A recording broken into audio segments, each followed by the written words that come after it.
Good evening. Good evening and welcome.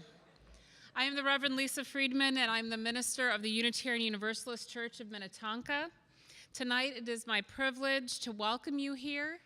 I serve as a first-year board member for Beacon, and I have had the joy of being part of Beacon congregations for almost a decade. Yes. The collaborative we have built has been here for the long haul. And over that time, it has been absolutely amazing to see Beacon grow in numbers, depth, impact, and power. Tonight, we have over 50 congregations in attendance here from all corners of the metro. We have people here from the western suburbs of Hennepin County, North Minneapolis, South Minneapolis, St. Paul, and Ramsey County. And I want to give a special shout out to the folks gathered in Waconia from our southwestern suburbs. Help me welcome them.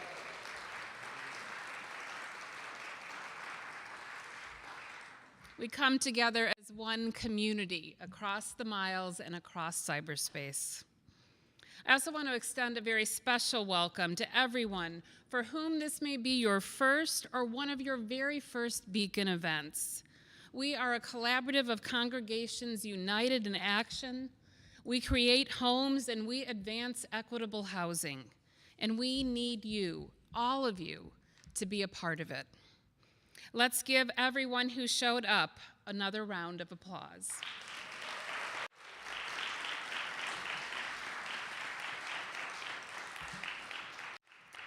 We gather together each January as a whole collaborative to greet the new year with mission and with purpose.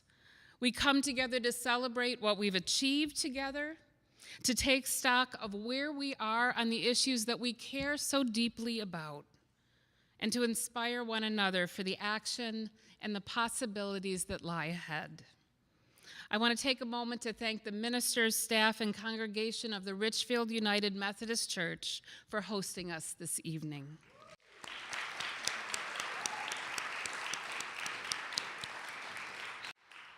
As you will see, and you were handed as you came in tonight, we have a very full and important agenda for tonight's convening. We'll have a chance to meet and hear from Beacon's new CEO. We'll have a chance to take a deep dive into the state of affordable housing today and what it means to us in the current moment. We'll have an opportunity to learn from our partners in the Minnesota House and Senate. And then we will have a chance through a series of workshops to build our power skills and knowledge for our shared work. As we begin, I invite you to join me in a moment of prayer. Spirit of life and love, Holy One, help us to enter this time together as an open-hearted people, united in the power of home, courageous in hope and action. May our coming together remind us that we are not alone in our dreams or our cares. May we feel the strength of all those who have gone before us, preparing us for this moment and encouraging us on. May we give thanks for all who are in the struggle with us now, who give generously of their time, wisdom, and talent so that our power can grow to truly meet the community's need. May we have faith that what we are doing here truly matters now and in the years ahead. And may the work of our hands and the conviction of our hearts be blessed. Amen. It is now my great joy and privilege to introduce LaTondresse, who has recently completed his first 90 days as Beacon's new CEO.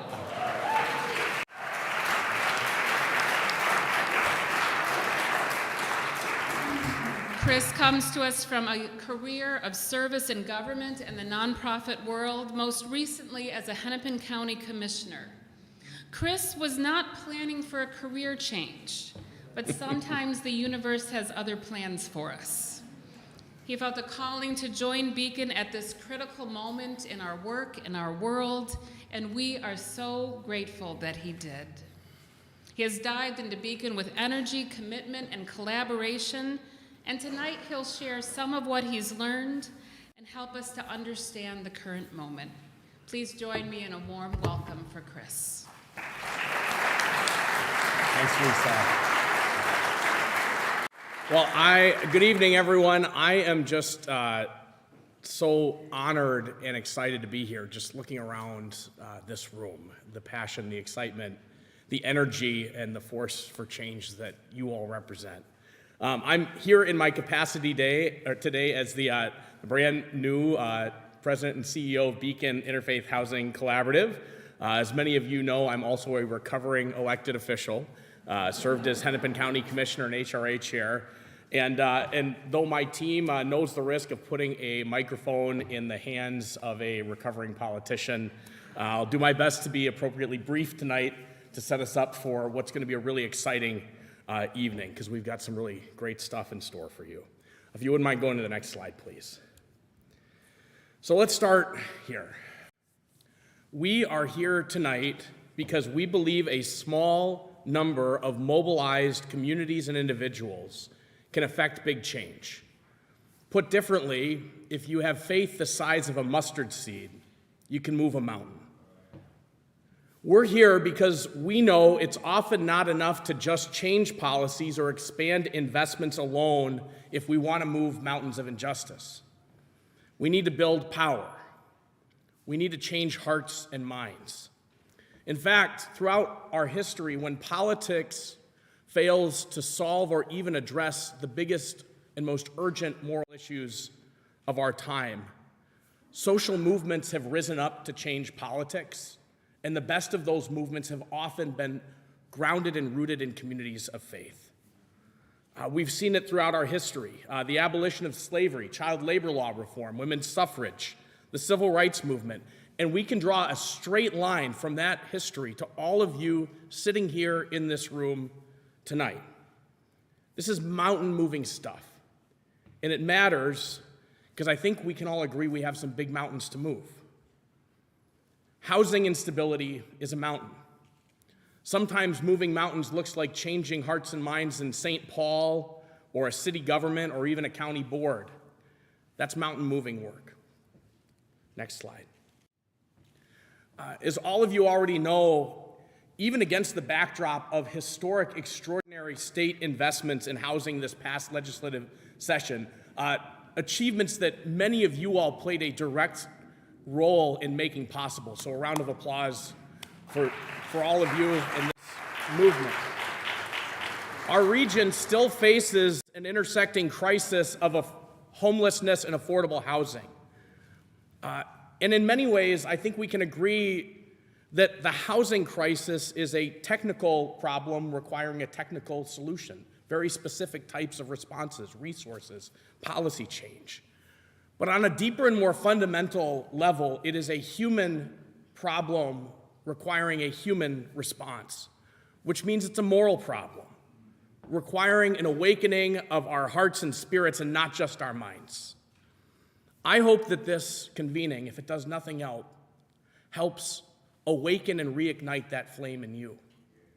That you, yourself, are not just an actor sitting outside of this story, but someone who can help change it. I think that's why you're here tonight. Next slide. So first, a sobering look at the data, just to ground us in our conversation. 45% of households in our region, this is in the 7-county metro area, are housing cost burdened, meaning they spend more than a third of their income on housing.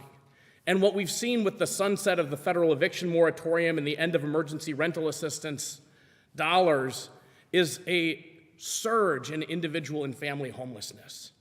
And you don't have to look very far to understand why, if you go to the next slide.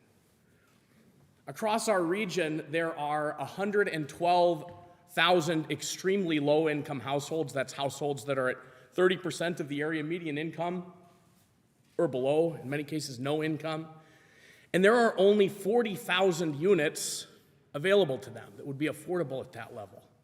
That is a staggering 72,000 unit gap that directly correlates to this surge that we're seeing in homelessness and housing instability. It also correlates with some of the broader trends that are driving our collective work as we enter the supportive housing advocacy space in 2024. But this, I think more than any other slide I could show you, is the housing instability crisis in a nutshell. Next slide. So here's what we're seeing. Here's what we're holding in our communities as we all hold this work together. Some trends driving supportive housing in 2024. Number one, as I said before, surging and staggering homelessness. One of my last actions as Hennepin County Commissioner was to set our max levy, a whole levy point, a percentage point on property taxes going to pay for hotels in suburban Hennepin County for the family homelessness crisis, 370% over baseline shelter capacity, unbelievable.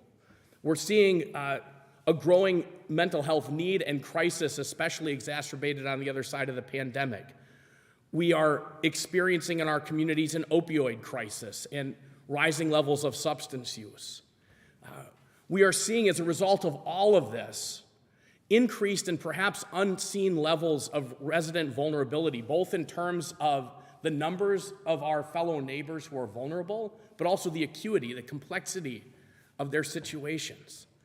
And what that's translated into for us, the owner-operators, the developers, and the service providers that have been so bold with all of you to step into this space to create homes and serve residents, has meant rising service costs, a new trend for all of us, which is the need in many cases to stack in security in order to keep residents safe, in order for the whole model to work.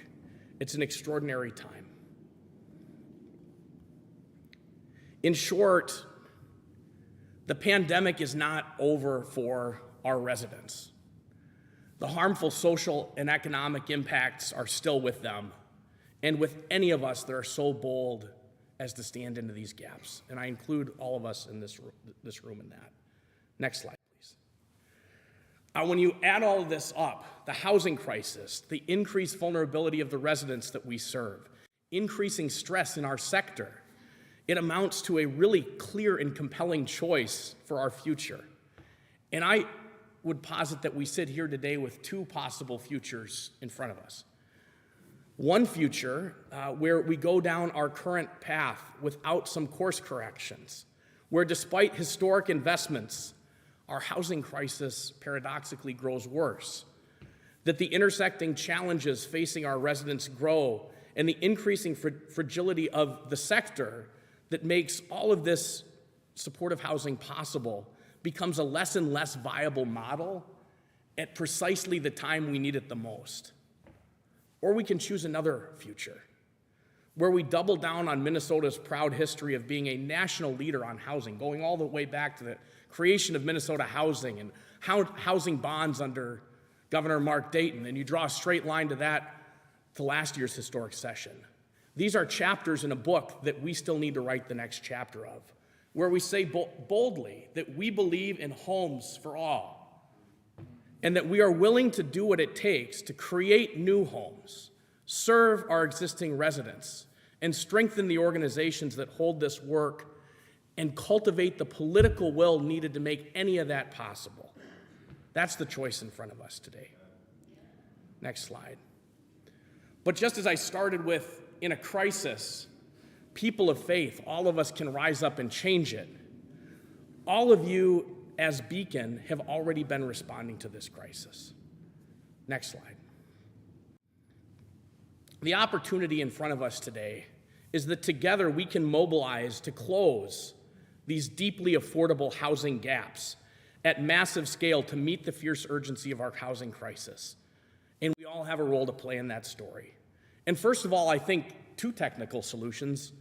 We do know what works. Next slide. What you're looking at here is what's often called an affordable housing continuum. It's a range of strategies that public partners and others often invest in when they think about addressing a wide array of housing needs. And I'll say Beacon certainly supports a full continuum of affordable housing strategies. But where we really focus our efforts is I'd like to call your attention to this gold tier here on deeply affordable and supportive housing. That's really the focus of our efforts, creating new homes, sustaining residents, and our advocacy, deeply affordable and supportive housing. Next slide. So what is supportive housing? It's really an innovative and proven solution to some of our community's toughest problems. It's permanent supportive housing, it's not shelter, with services for our lowest income residents. And it helps our neighbors who face the most complex challenges live with stability, autonomy, dignity, opportunity. It's also how we end homelessness. This is the solution that is most correlated to our ability to end homelessness. And every one of the other issues that I highlighted earlier, by the way, if you think about the social determinants of health and housing being fundamental. Last slide here as we transition into the rest of our program tonight. As one of Minnesota's largest and fastest growing developers of supportive housing, our collective, that's all of you here tonight, we know what it takes to make this kind of housing possible. How do we move mountains of instability? I believe it really comes down to three things. And I'll say, sitting here today as a fellow advocate and neighbor on this journey with all of you, this is also how I viewed it as a policymaker. It really comes down to three things. We need to dramatically scale our public and private investments in this housing, because none of this housing is possible without a really complex array of federal, state, local government sources and seeds of home, private contributions from individuals that make this housing possible. Number two, as I said before, our sector is taking on more than ever before, and we really need to focus with urgency on strengthening our sector of mission-driven housing developers. I'd add to that the service organizations we partner with, that we come together to make supportive housing possible. And number three, and this might be the single thing that's most correlated with our ability to do this work, is the political will building. Both in terms of what it's going to take to scale the public resources, but as you all know, it's often a hero's journey. It's often a 3-2 vote or a 4-3 vote at a local government level just to get these projects approved, even if you have marshaled all the resources. So I want to say the key ingredient, and the one that you all can play a most direct hands-on role in, you can do it all, but the political will building is why we are here tonight. It's how we create new homes, it's how we serve existing residents, and it's how we change systems. In short, this is how we move mountains. And what happens next is up to us. It's up to us. So, thank you. I've spoken a lot tonight at a high level about affordable housing, the crisis, trends, and specifically what Beacon does on supportive housing. And I can share this background and stats all day, but really the best way to know what's at stake and what we're talking about is hearing from those living or working at one of our buildings, one of these homes. So I'm really honored tonight to welcome up Mark and Iona to tell us about their experience at Nicollet Square. I'd welcome you up here and ask for a round of applause. So,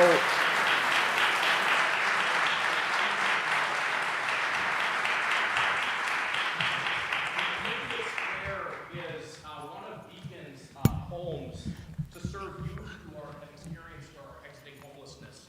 It's a fully supported building through our partnership with Youth. And let's start with some introductions. Iona, would you share with us a little bit about yourself and how you came to Nicollet Square? Hi, I'm Iona. I'm 23. I'm from Minnesota. Okay. Oh. Can you hear me now? Oh, there it is. And can you hear Iona? Hello? How about I just pass the mic here? Okay. Hi, I'm Iona. I'm from Minnesota. I'm 23 years old, and I've been staying at Nicollet Square for about 2 years now, going on my third year. Is my mic on? I can be heard. So I would just say, first of all, this is my first Beacon convening as well. And I would just say, like, I love a congregation that talks back to you. Thank you so much for the way you show up. My experience with youth goes back 20-some years to the first time I lived in Minnesota when I worked in arts and education. And then I went away to California, and I was there for about another 12 or 13 years, and that's where I started working in housing and homelessness issues. And then life brought me back to Minnesota. And for the last 2 years, I've been the program supervisor for YouthLink, which means that I am in charge of providing supportive services to 42 young people who live at Nicollet Square Apartments. Yeah, thank you, Mark and Iona. Just to kick off the conversation tonight, part of what I shared is, the pandemic is not over for the residents that we serve or for any of us. The social and economic impacts are really still with us. And I'd love to hear you reflect a little bit. Iona, I'll start with you. As a young adult, what's your experience been in the last couple of years of just the broader environmental factors, forces that are shaping our lives right now? Some people may not understand that most people around my age, the first couple of years of our adult life, were affected tremendously by the pandemic.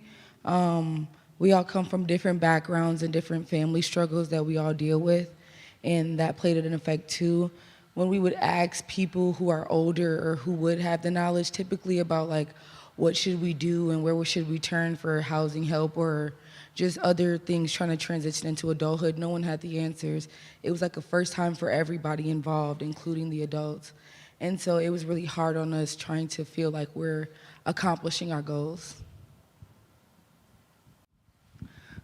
Mark, would you be willing to share a little bit about what that's been like from your perspective as well? Yeah, I'll go back to the presentation that you gave earlier and to all of the things that you talked about. They're not theories. These are things that show up every day in the work that we do.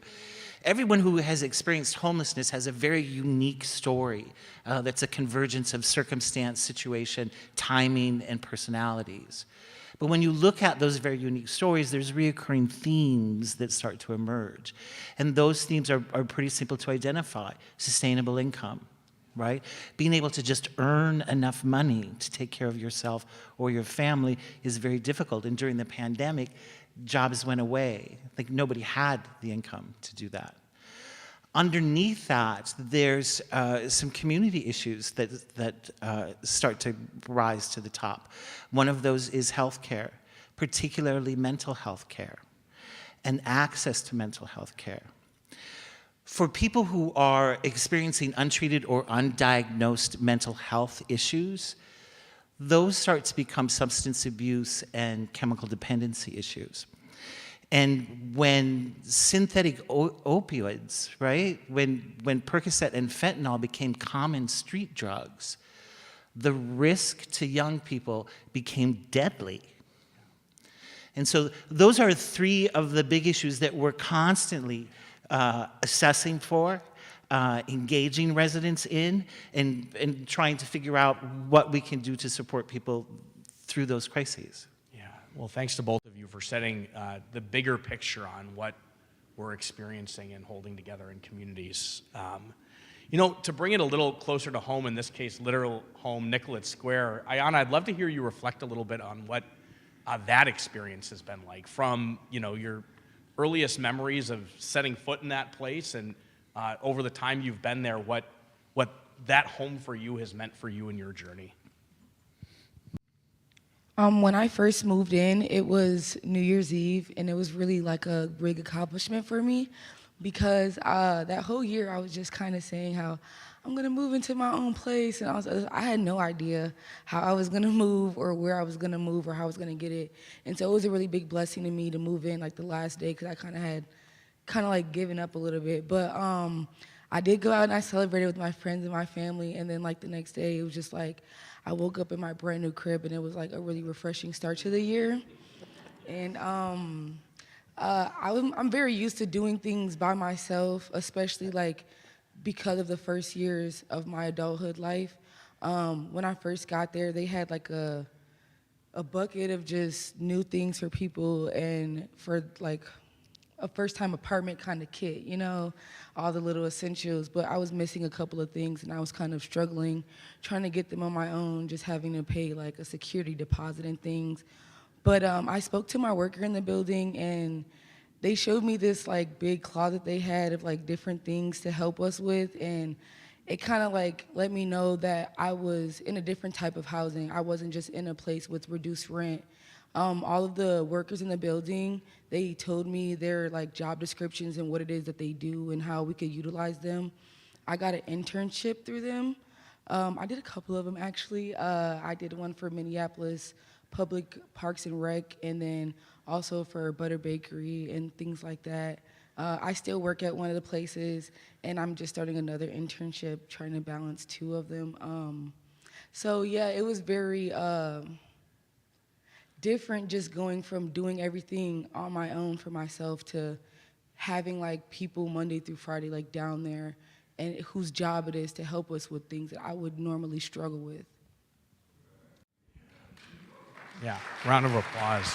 Yeah, thanks, Iona, for your courage and just the power of your story. I think about your story, and then I think about all of the other young people in Nicollet Square and across Beacon's 3 youth properties and every other future property that we bring into the world as a result of this work. And your story is such a powerful symbol of the collective story, and that as it's your individual story as well. And Butter Bakery, for those of you that don't know, you should stop in there. It's in the ground floor of Nicollet Square there, so it's a great bakery and coffee shop. Well, I'll transition back to you, Mark. You know, it's wonderful to hear about the really transformational and individual impact side of supportive housing. You know, as I talked about earlier, there are these broader trends that have made it hard, not just in our communities, but increasingly challenging for, again, those of us that own and operate these properties, our service providers that are on the ground, partnering with residents, but in community. Can you reflect a little bit on what that's been like? I mean, for example, like this totally unforeseen development that security is increasingly becoming a part of what we need to do in order to even deliver on a service model. I think safety is always first, right? And so that's important in any community. I just want to say, is there anybody here from Plymouth Congregational? Those are the Plymouth Congregational Plymouth folks? is in the room. Oh my goodness. So when Iona says, I got a bucket, I just want everyone to know, Plymouth Congregational is the bucket congregation. And and it's not just a bucket, right? I mean, it's like a room full of furnishings for an apartment. And literally, I call Plymouth Congregational Church and say I'm out of mops. 2 days later, I got mops like you wouldn't believe. That's the transactional part of what we do, right? There's just like some business that needs to be taken care of because we don't want these things to be the obstacles that are slowing us down. Yeah. If you need a warm coat, there's no reason why everyone shouldn't have a warm coat. These are not things that should slow progress for us. The other side, the important side to us of what we do is the relational part of it. Yeah. And mostly what we do when we're providing services is we're trying to develop trusting adult relationships with our residents so that we can talk about the real issues, so that we can meet the real resident, so that we can find real solutions. And in talking with Iona, one of the things I think that she's talked about before is that the result of having that stability, of knowing that there's people downstairs who are going to help you and you can rely on them, it makes her, it gives her a sense of responsibility to the community. I'm not a big fan of forcing accountability on people. What I do hope is that we can help people accept responsibility for telling the end of their story. And that's what starts to happen when you build those relationships. You're absolutely right when you talk about affordable housing, supportive affordable housing is absolutely the way that you end homelessness, right? And it's done through a model called housing first, meaning if you want to get to any of the other problems, the first thing you have to do is make sure that people are not wondering where they're going to sleep at night. Yeah, that's right.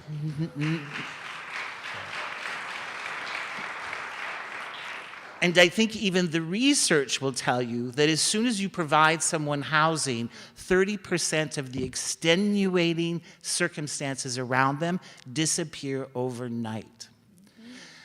There's still, We'll let you expand on this, Iona, for sure. Go ahead.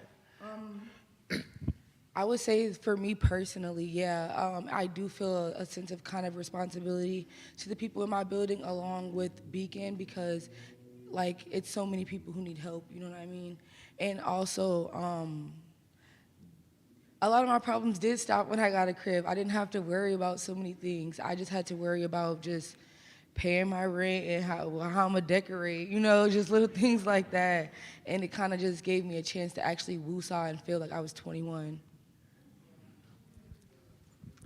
One of the consequences, right, of housing first is that you're taking people in off the street and you're taking them as they are, right? And there's a tremendous amount of vulnerability that still exists in those people, and sometimes that translates to safety and security issues for the rest of the community. Many people who come in off the street, especially young people, and I think Iona can attest to this, are still operating from street rules. And when we move into the community, we want to transition to our rules, right? To you think rules. And that's a difficult transition sometimes for people to make. Those people who are in charge of safety and security in these sorts of communities are frontline workers who really fall into sort of the same category as teachers and firemen and other civil servants. They're paid barely above minimum wage. And that puts stress on them. And so there's a tremendous amount of turnover that can happen in staffing. And one of the things that creates the most stability in communities is consistency. And so we're always looking to put together a team and then have that team with us for as long as we can. Yeah. Well, thanks to both of you. I mean, you have offered such a powerful testimony and witness to both the uniqueness and power of supportive housing, but also its complexity and its challenges. And I'll say, as we turn this conversation to the advocacy required to sustain it, the cost. There's real financial costs associated with doing this. I often said in my former commissioner role that homelessness or housing is expensive, but homelessness is even more expensive and bears a much higher human, societal, economic, public safety, you name it, cost. And so that's the work that we get to do. So as I tee you up with the last question here, it's you have a room of powerful advocates, both here in this physical space, in virtual rooms across our region and down in the Southwest Metro. We're going to be taking a message to key leaders this next legislative session. What would you say is the single most important message that you would want them to hear about this conversation tonight? I'll start with you, Mark, and then Iona, give you the last word tonight. Again, I think it's everything that you talked about at the beginning of the night. It's political will, right? And political will is about building capacity. How many people can you get into the room to have the conversation? And so how many opportunities can you offer to people to find a place where they're comfortable entering the conversation? And so here's what I would say, is the information that I looked up yesterday is that tonight in the state of Minnesota, there are at least 5,000 young people. When I say young people, I mean 13, 14, 15, 16 years old. 5,000 young people who will not have a safe place to sleep tonight. It's 30 degrees below zero outside. And so in this conversation, I mean, I'm literally preaching to the choir.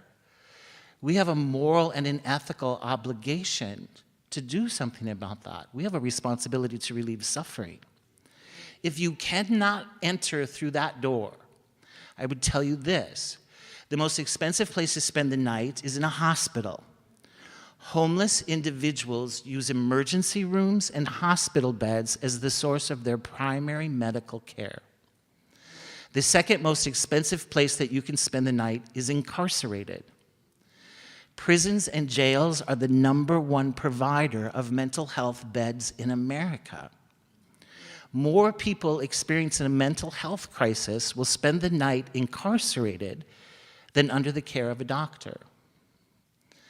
The cheapest place for you to spend the night is in your own house with the services that you need brought to your door. And that's what supportive housing is.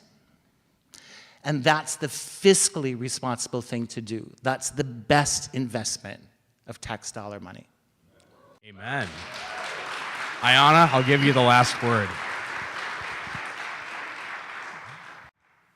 Youth right now, we all have a unique story, and we all have unique factors that equal in our story. If I didn't move into Nicholas Square, I don't really know where I would be.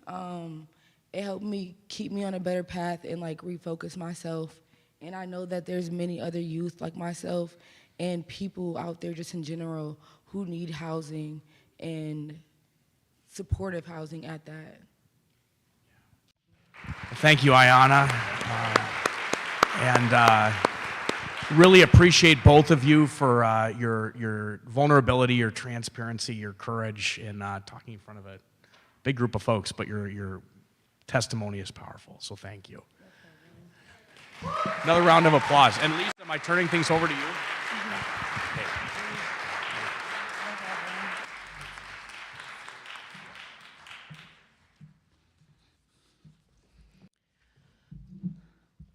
What powerful stories and what powerful witness to the meaning of connection and community. As we've heard, the challenges are real. The complexity is there, and we are going deeper into it the more we do this work together. And what is equally as real is that we have acted to transform reality before, and we can keep doing so until that day when all people have a home. We have to claim and we have to use our power wisely. And it is important to remember that we do actually have a lot of power. In a moment, we're going to watch a video that Beacon staff have worked with some of our leaders to create, highlighting just a few of the stories of how we have built power together in this past year. But we know that there are so many more stories that you all hold in your teams and your congregations. But just to remind you, together we have achieved the largest housing investment ever, $1 billion, and the creation of Bring It Home, Minnesota.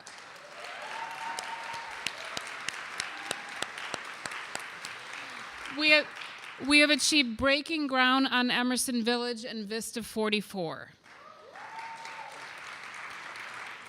Opening the doors of Bimoseda, a direct response to the encampment crisis and a supportive partnership with the Native community. Winning 3 land use votes, Prairie Point in Shakopee, Astor Commons in Richfield, and Gladstone Crossing in Maplewood.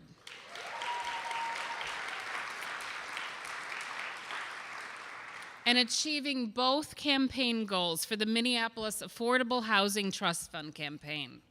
We got a lot done. And now I invite you to watch and help celebrate this journey.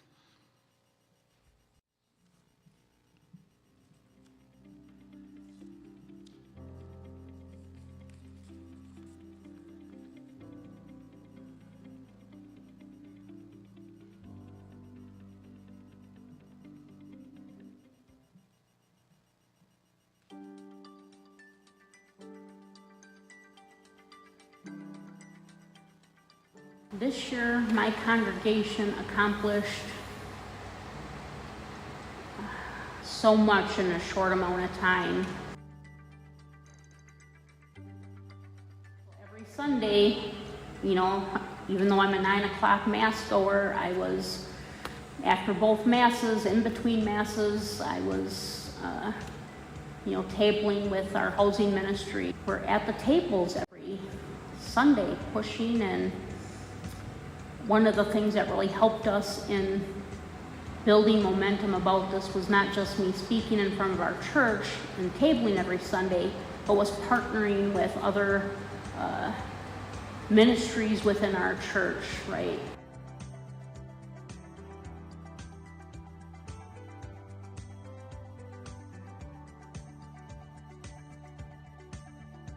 Every Sunday, we were getting this people signing up to join our bus, and then the day came for the rally. We had our bus, and we started loading up, and people showed up from other churches.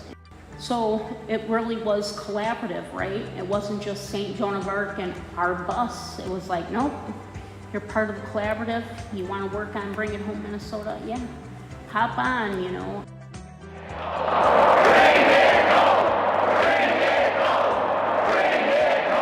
Experiencing the rally, it felt like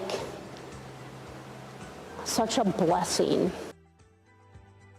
Organizing on the Bring It Home Minnesota campaign is deeply personal to me, because like I'm on a wait list for a federal choice voucher, and I got over a decade before I'll get it. So to be able to, like, you know, go up and testify about how this bill will impact me, you know, there's something about not just showing up, but having agency over yourself and these issues that impact you.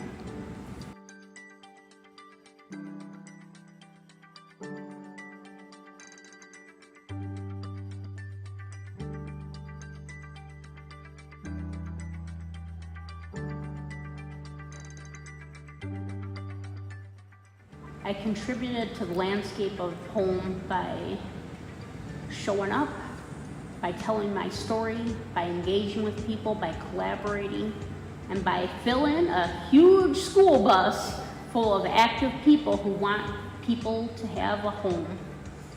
And we did it, and hopefully we'll do it again and again and again until we end homelessness and housing insecurity.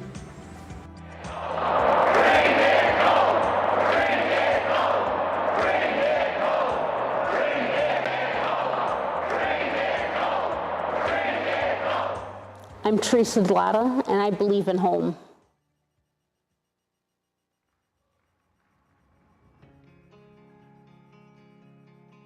Our collaborative changed the landscape of home by notifying the Affordable Housing Trust Fund that they were not meeting their mission, in our opinion, and then educating them on ways that they could provide more deeply affordable housing and be more effective.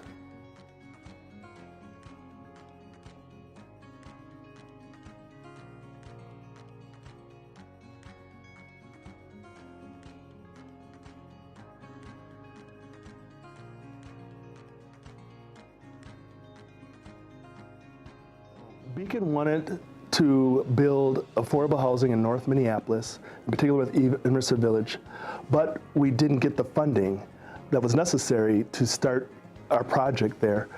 So, as we decided that we saw that as an injustice, we stepped forward and interacted with city council members, interacted with the mayor, interacted with staff of the city in order to make sure that we would not only just get the funding, but also to ensure that other organizations got funding necessary to develop deeply affordable housing.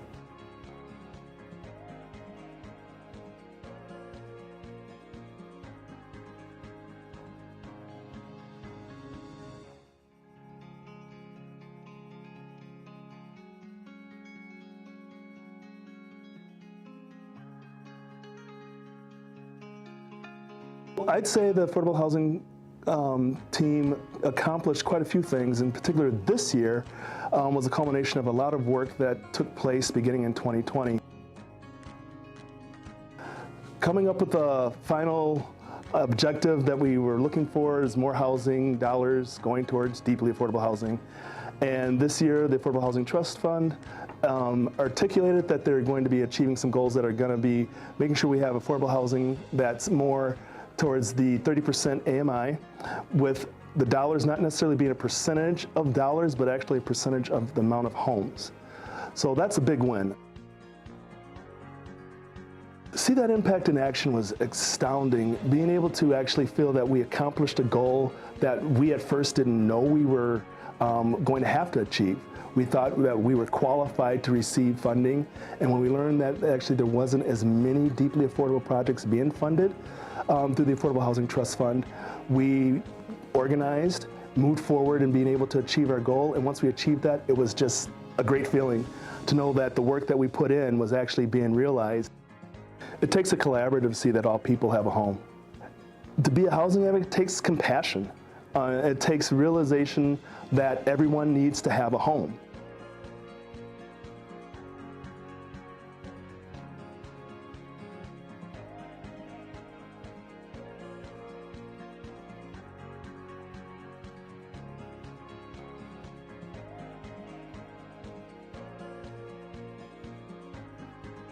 I'm Daymon Dean, and I believe in home.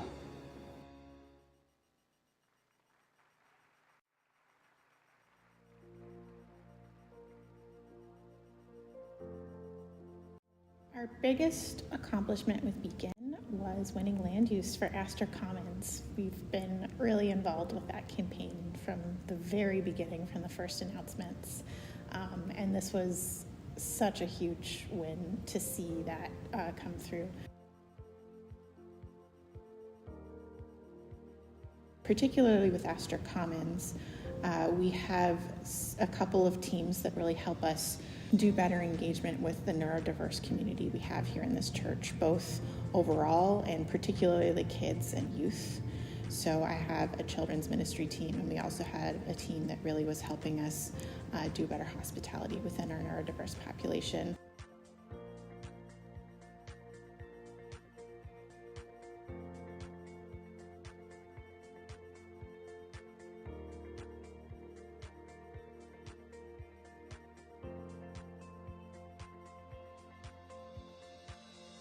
We were engaging in this question of what does it look like to be more intentionally welcoming of neurodiverse people and families with neurodiverse children. We had this area called the Nook and the art cart with lots of art supplies and things for kids to do. We added different seating areas and different styles of seating, so you can sit in a rocking chair, you can sit on a wobbly chair, you can sit on the floor. You know, it's all designed for different needs. When you look at the one thing that can make the most difference for the most people at this point in time in terms of loving your neighbor, it's more stable housing that is affordable. It's been so exciting to see all the housing wins in the last year. I think from the groundbreakings in Emerson Village and Vista 44. But I think what was most inspiring for our work on Astor Commons was watching the land use votes at Gladstone Crossing, because that happened just a few months. So as we were getting ready to do land use for Astor Commons and starting to ramp up that work, we had this like tangible win. It felt like we were carrying that momentum into those meetings.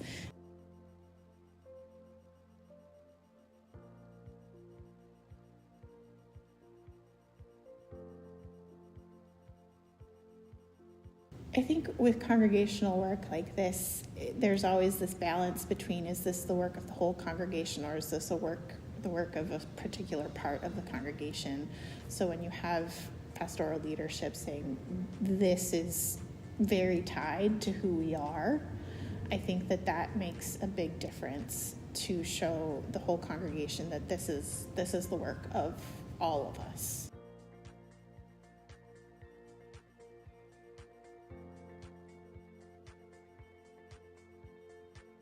My name is Reverend Hope Hutchison, and I believe in home.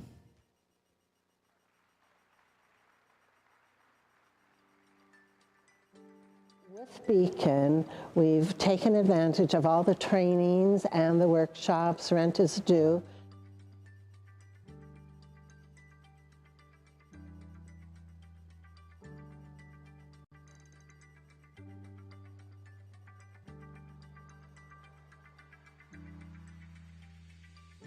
One of the trainings we learned about having a communication list, and we are gradually, every time we talk about Beacon, usually have somebody who's interested in joining that list. So We've had people for the rallies at the Capitol.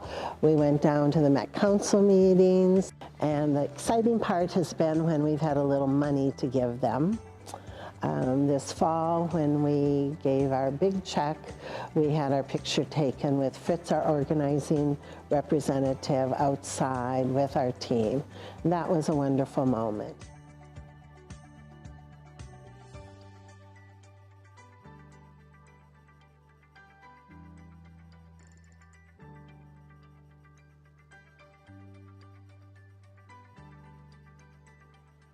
Our congregation, Nativity, has had a heart for homelessness for at least over 10, 12 years. To become a housing advocate, I have to say, doesn't take a lot. It's just showing up. I think people who came to the rally had fun making their signs, and they found out how many people are excited about working for housing.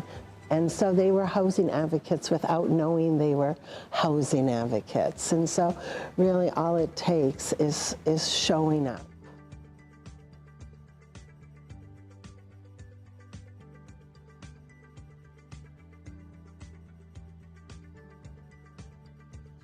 How I felt in working with Beacon and housing issues is to learn to be persistent and patient.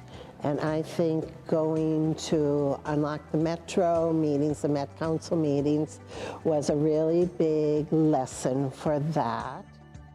What motivates me is every time I see somebody on a corner with a sign. Or today I left someplace and drove by somebody's camp on a street. And I just feel in my state there is enough so that everybody should have a home.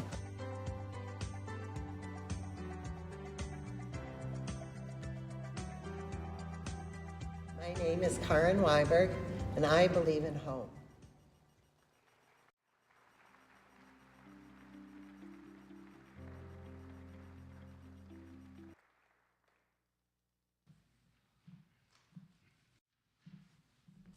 One more round of applause for that fabulous video.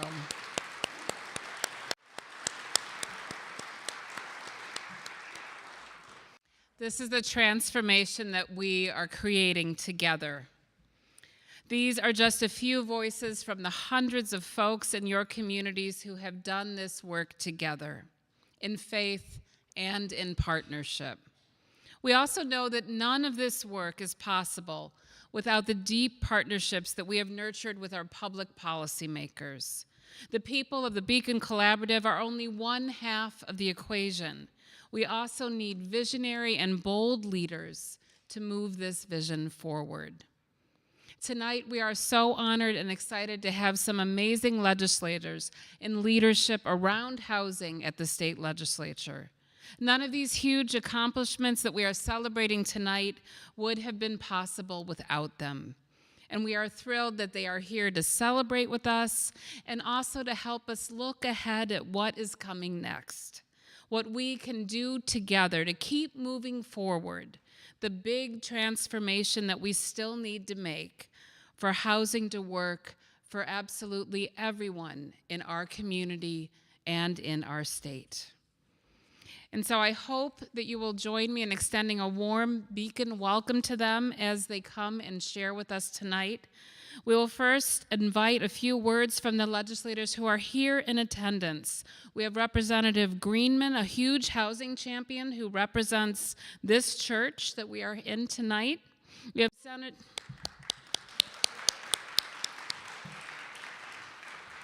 have Senator Mohamed, who was the author of the bill in the Senate.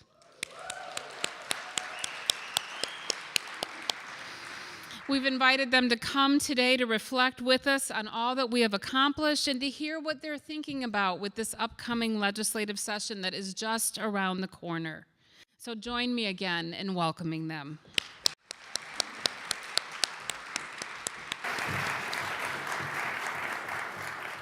Well, I am Representative Emma Greenman, and I believe in home.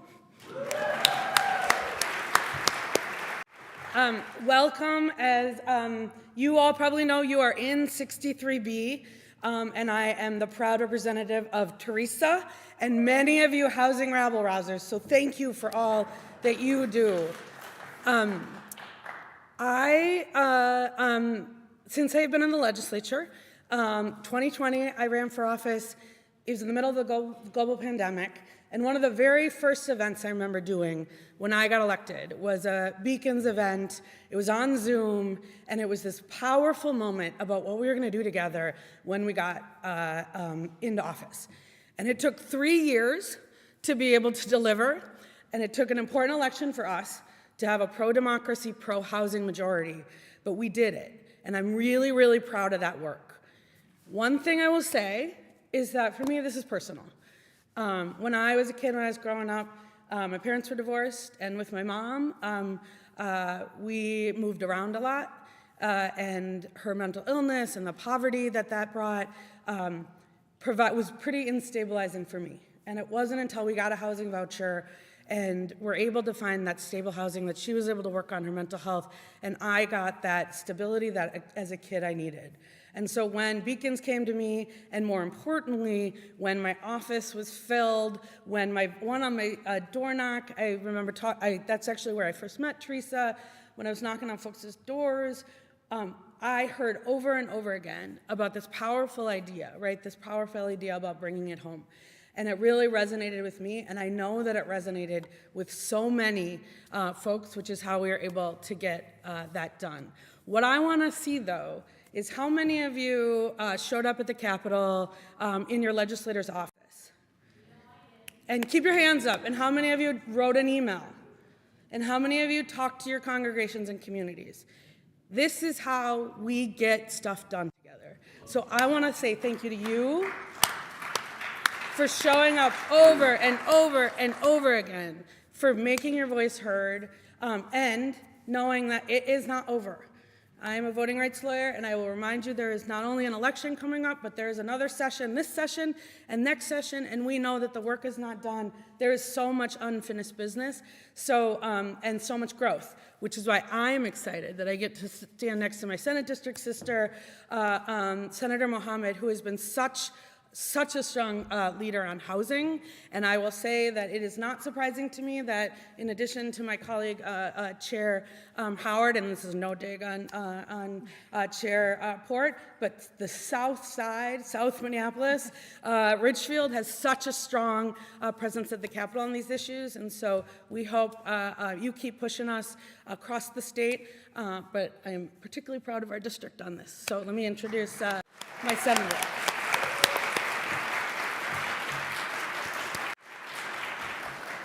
Hi, everybody. My name is Zaynab Mohamed. For those of you who I haven't met, it's good to meet all of you. Thank you, Emma, for the kind words. And how powerful is Emma's story, right? To say she,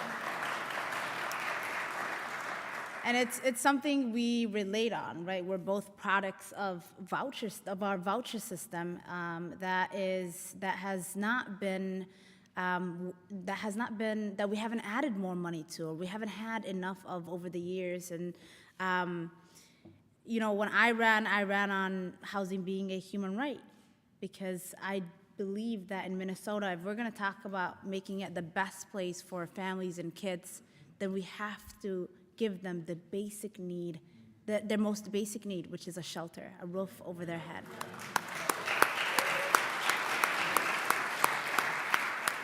So when folks like Ben came to me and asked me to carry the bill, I didn't really know much about it. I knew my family was on Section 8 vouchers, that's a big thing in the community, but I didn't really know the possibility of what it means for us to actually recreate that system and invest money into it, state dollars. And so when I learned and talked to, obviously, my state representative and to all of you, what really drove me to want to keep going and get it across the finish line was your stories. So many of you sent letters to my office, to my colleagues' offices. So many of you wrote letters to your editor, and you just wanted to make sure that your neighbors had what you had, a home. And so when we think about housing in the long term, what we did is pretty powerful in such a short amount of time, right? Like, nobody knew we were going to have the trifecta. And I remember Ben walking to my office being like, we weren't really ready, but we're going to get it done.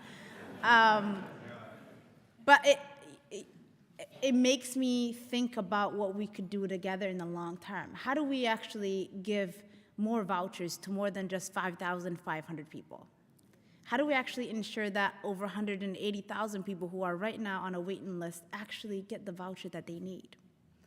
And I think that's possible. In order to do that, I think we're recreating that vision. We have so much more work to do next year, and I'll tell you what that is in just a moment.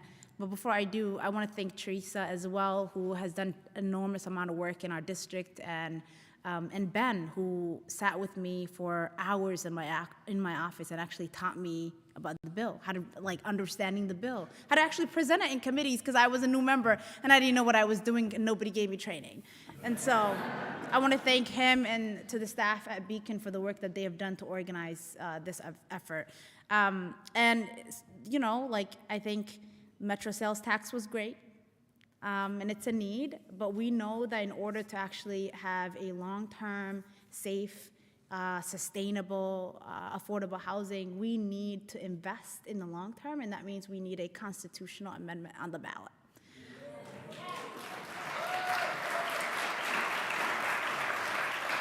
We introduced that bill at the end of session when we didn't know whether we were going to have a sales tax metro-wide or not, and we want to get it done. And so what we want you to do is talk to your legislators once again and tell them that what they did and what they voted for was so incredible, and it's helping so many people.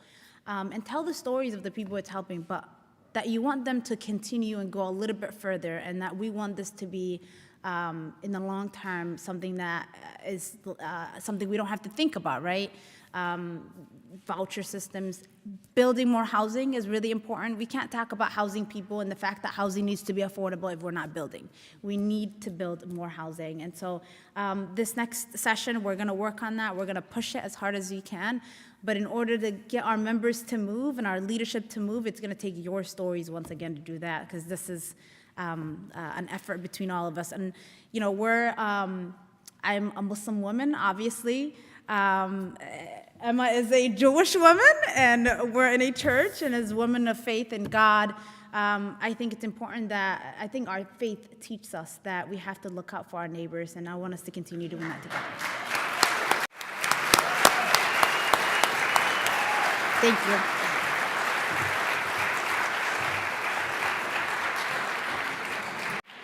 Thank you so much. And we have two legislative champions who wanted to be here tonight but could not. And both of them asked to send video messages because they wanted to really personally connect with us and also share their perspectives. So we will hear from them now. Senator Lindsey Port, the chair of the Senate Housing Committee, and Representative Michael Howard, the chair of the House Housing Committee. Hi, Beacon. Thank you so much for having me tonight. My name is Senator Lindsey Port. I am the chair of the Senate Housing Committee. I wish I could be there with you in person, but tonight I'm at my middle schoolers' choir concert. I want to just thank you all for your incredible work last year in making Bring It Home a reality. It's a thing that we've all been working towards for many years, but you have been the strongest voice and never gave up the fight. Your advocacy last year helped us to pass an incredibly historic housing bill that we should all be so proud of. But it is step one to solving the housing crisis. And your advocacy at the Capitol is more important than ever. We know this year that we do not have the budget surplus to work with that we had last year. So we'll be focusing on policy goals that can really help make sure that safe, affordable homes, not just housing, but homes, are a reality for Minnesotans across our state. The work that you do bringing the realities of the real stories that Minnesotans face to us at the Capitol, to senators, to representatives, to our committee hearings is an absolutely vital piece of how we are able to bring our colleagues and members along with us to make sure that we pass the most helpful policy possible.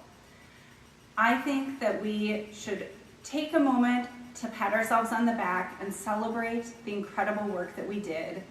Take a deep breath and know that right now the clock is starting on this session and we need to get back to work. I can't wait to do this all with you, and I want to send a special welcome and congratulations to Chris. You all couldn't have picked a better leader. I have great respect for Chris and cannot wait to work with you all. Thank you so much. Have a great night. I'll see you at the Capitol.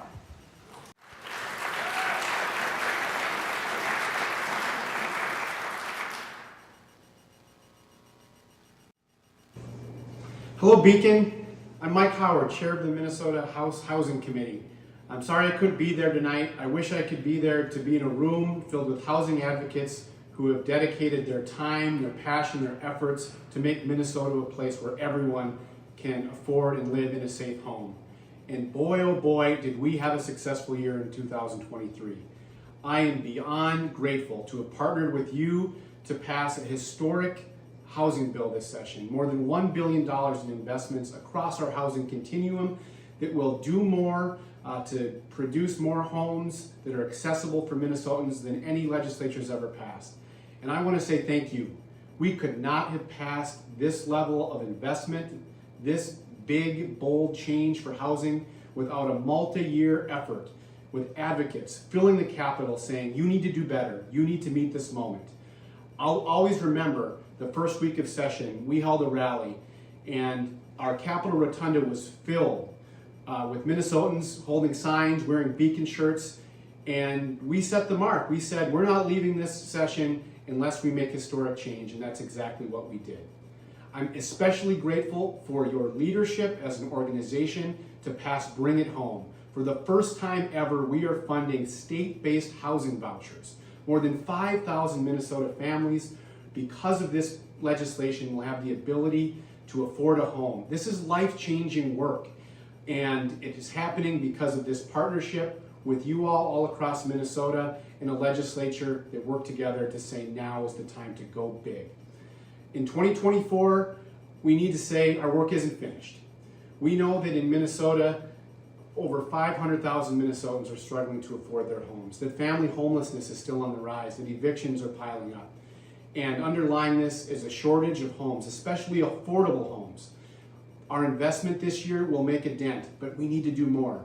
We need to build more homes. We need to invest in more Bring It Home vouchers. And we need to create a dependable future where we know that Minnesotans have access to a stable and affordable home. That's going to take all of our work together. I hope you'll join me. I hope you'll fill the Capitol Rotunda again so that when we enter that people's house together, we say that people deserve home. Thank you for your efforts, for your leadership, for your work. I can't wait to keep working together with all of you. Good night.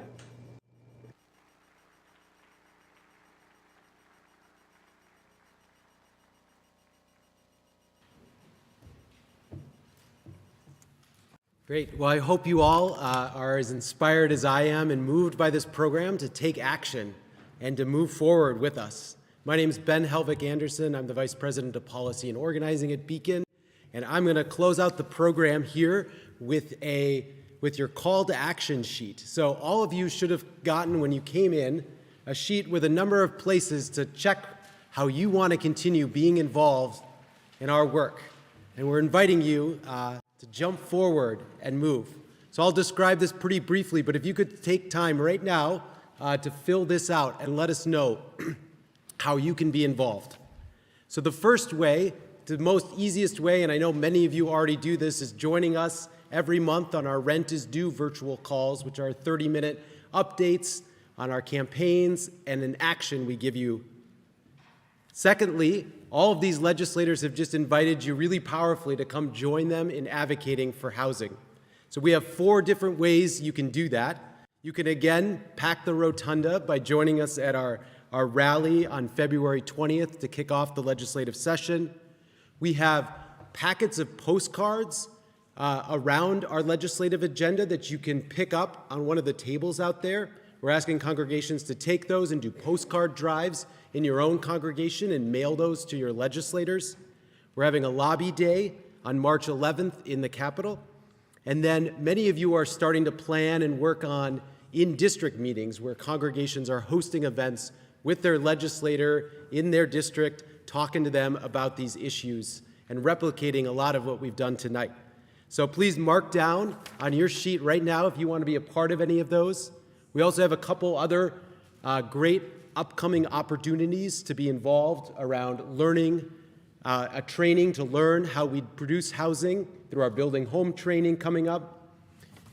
Iona spoke of the basket of goods she got when she showed up at her building. We're doing a donation drive for our newest development, BMO Seda in downtown Minneapolis, and we need many supplies for those new residents who are moving in from encampments or other situations. And so there's also out on the table is instructions how to participate in that donation drive. And lastly, if you know and you want your congregation to join or other congregations to join, please mark that down. And of course, all of this is only possible through all of your good donations and continuing to help sustain and pay for all of the work we're doing. So please take a moment here, fill out this form, mark down your name, congregation, your info so we know how to follow up with you on these pieces, especially if we're directly registering you for one of these events if you mark that. So please take a moment here, fill out this form, and then we'll collect it on our way out as we transition to our next part of our program in this building. Thank you.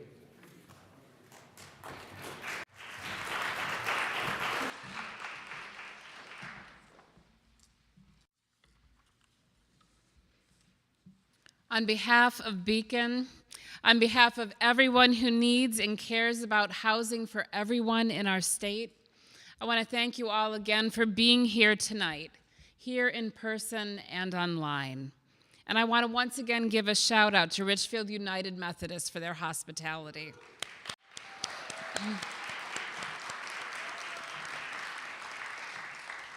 We have heard the urgency of the moment. We have celebrated our power. We have heard from our committed legislators, and now we are ready to get into the details of how we can keep building this movement together. We have, after a short break, some in-person workshops to learn about supportive housing, the visionary campaigns of Bring It Home, and the constitutional amendment that we heard about tonight, our legislative agenda, and our strategy for 2024.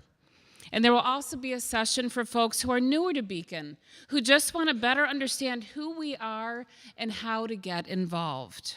You can find the details in your program. And for those attending online, we wish you a wonderful evening and look for those follow-up emails on how you can take action. If you are here with others from your congregation, we encourage you to split up and to try to cover as many workshops as you can so that your congregation is fully equipped with the most information possible.